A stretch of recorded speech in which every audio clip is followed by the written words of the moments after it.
Hello and welcome to the Peep Show. Today we're going to be talking about, are hotels actually that much better than Airbnbs? Everyone's been hating on Airbnbs, but are hotels, do they really have that much more going for them than Airbnbs do?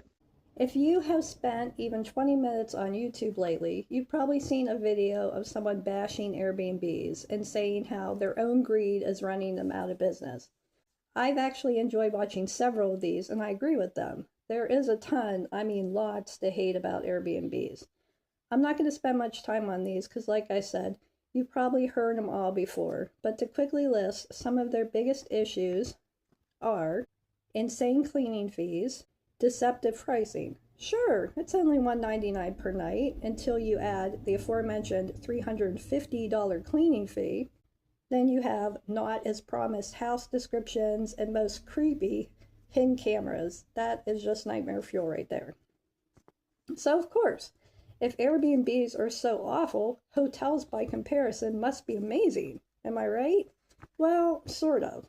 While there are many positive aspects to staying in a hotel, for example, rooms cleaned daily for no separate fee, free continental breakfast, and a front desk that's available 24/7, it's not all roses and sunshine. To prove this, here are 4 ways. And there goes Ryan. To prove this, here are 4 ways hotels. Ryan. To prove this, here are 4 ways hotels can screw the pooch and turn what would otherwise be an affordable, convenient, and safe overnight stay into sadly a 1-star review. Ryan. There he is. Number 1, fees. Airbnb doesn't have the market cornered on obnoxious fees. Au contraire. This video actually came into being because of these randoms and sometimes outrageous hotel charges. So my family and I, were thinking of getting a hotel for an overnight stay for a Pride Festival in a big city about 2-hour drive from us. This meant, of course, checking out a bunch of hotels in that area for availability and pricing, etc. While I was doing this research, I came across some complaints in the reviews about hidden daily destination fees, and I was like, what in the world is that? I never heard of them. Turns out they're resort fees. Say what? Since when is staying at a Motel 8 considered a resort experience? Let's be for real here. Anywho, these fees are not optional. You can't stay at the hotel without paying them. So what are destination fees? Like, I got to the destination all on my own, why are you charging me? Supposedly they are to cover costs of the experiences and amenities the hotels provides for things such as high-speed Wi-Fi, welcome drinks, free bike rentals, and money off menu items purchased in the restaurants. Well, if I wanted any of these things, I would gladly pay for them, but come on. They charge anywhere from $15 to $40 on average. The hotel oftentimes makes it seem like it's a deal, and they'll give you, say, as part of a $30 fee, $15 off a meal. That's great, I guess, but what if I don't want to go to your restaurant? And anyone who has eaten in a hotel restaurant knows it's going to cost you double what it'd probably cost you somewhere else anyway. See example here. Bye, Ryan. Okay, we're back. Ryan wanted a change of scenery. People also have issues with it because, in essence, they're hiding fees from you. Sound familiar? I'm looking at you, Airbnb. The price per night says $199, but that doesn't include the $35 destination fee. There are numerous complaints online about individuals not being aware of these fees until they get their bill. That's pretty scammy if you ask me. But these aren't the only fees you have to look out for. If you're staying at a hotel located downtown in a big city, then I hate to break it to you, but you're probably going to have to pay valet fees. Everybody probably knows what these are, but it's the hotel charging you to park your car in their lot overnight. You thought the destination fees were pricey? They have nothing on valet fees. They run anywhere from $50 to $75. Yikes. If you flew into town, you lucky devil, you don't have to worry about these. If not, just be aware, because that room that's showing for $199 with a $30 destination fee and a $60 valet fee is really closer to $290 per night. I think I see where Airbnb gets their pricing models. To give you an idea of these fees in real life, I looked up 2 hotels in 5 cities across the United States.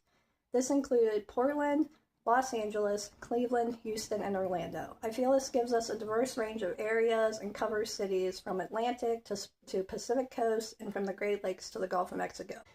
For each hotel, I'm going to show you the price to stay one night for one person in a room with a king-size bed. I'll provide the destination fee, valet fee, and then the total your stay would actually cost once you add all these fees in. So if you look, for example, like Portland, the room rate is $179 and the destination fee is $30. The valet parking fee is $54. So the total actually to stay there is $263. And that was for the Portland Marriott downtown waterfront.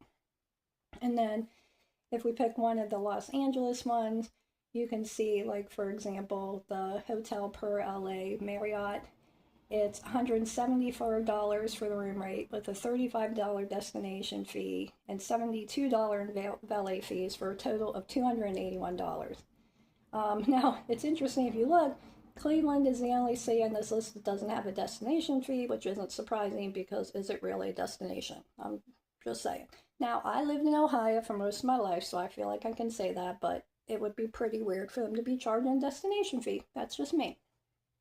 I will say for the Hilton Cleveland downtown, I had to do two queen beds because the king was sold out. And all of these prices are for a Friday to a Saturday, spending Friday night.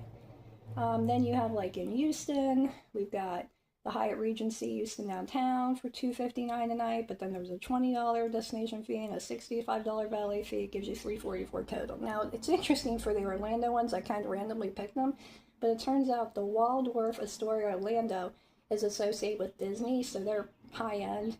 Their room rate is $599, their destination fee is $50, valet is $60, and so total you spend $709 a night, per night. That is crazy.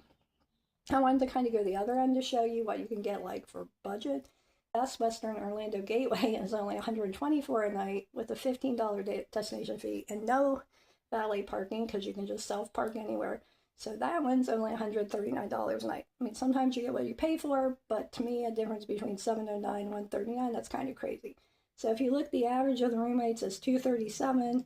Destination fees are $24, but now if you look without Cleveland, since they were zero and that was skewing our average, the average destination fee is $30.25. Average valet fee is $55 and total average room cost is about $317. And as we were doing this, I was putting up some of the screenshots of the pricing and the destination fees and what they cover, so we can look at those.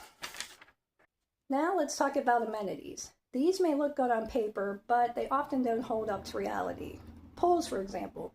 These can be a big draw for people who normally don't have access to one. Most Airbnbs don't offer swimming pools, so in theory, this is a huge plus for hotels, right? Well, not always. Just because they list a pool doesn't mean you're going to be able to use it. I have a personal story about this. While looking at potential colleges with our daughter, we stayed at a budget hotel listing a pool in the description. We had no intent of using it, but since it was directly across from the check-in desk, we wandered over to look at it through this big window. It had no water in it, and the door to was locked with a big sign from the city saying it had been condemned.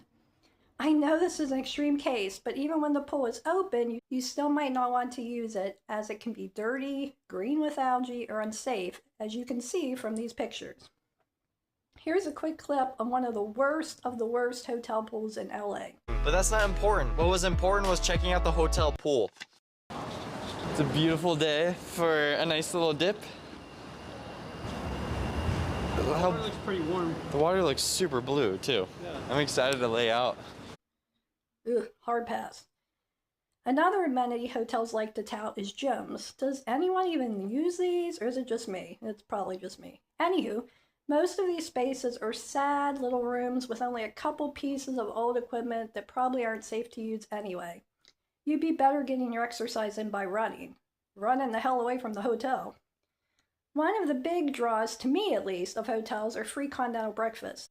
I can't eat that much first thing in the morning, so the last thing I want to do is spend $15 on a breakfast platter somewhere. The good ones offer a nice variety: pancakes or waffles, eggs, sausage, toast, bagels, cereal, fruit, muffins, yogurt, coffee, and juice, all without leaving the comfort of your hotel. The bad ones, on the other hand, are runny, quote-unquote eggs, stale bread for toast, and bitter old coffee. They advertise free breakfast, but guess what? Twinkies, Walmart snack cakes, and sliced bread. It can't be that bad. So the reviews are a little rough, but I actually checked in last night, and we'll get all that in a second. First, let's go inside and get some breakfast. When we walked into our first hotel, I noticed something wrong. There was no breakfast. It turns out that breakfast ends... It ends at 9? Okay. Dang. Can I still get cereal? Yeah. Okay. So I actually ended up being 10 minutes late to get breakfast this morning, but the staff is so amazing, they let me get breakfast anyway. Thank you. So for breakfast, we have a blueberry muffin, Cheerios, and black coffee. I'm being quiet because there are people around, and this room is not very big. Guys, I just noticed something. And that's when you can get breakfast. As seen in this clip, sometimes their hours aren't clear or depend on the whims of the employees for when they'll end. And lastly, safety can be an issue. While you probably don't have to worry about hidden cameras like you might in Airbnbs, that doesn't mean there's no danger.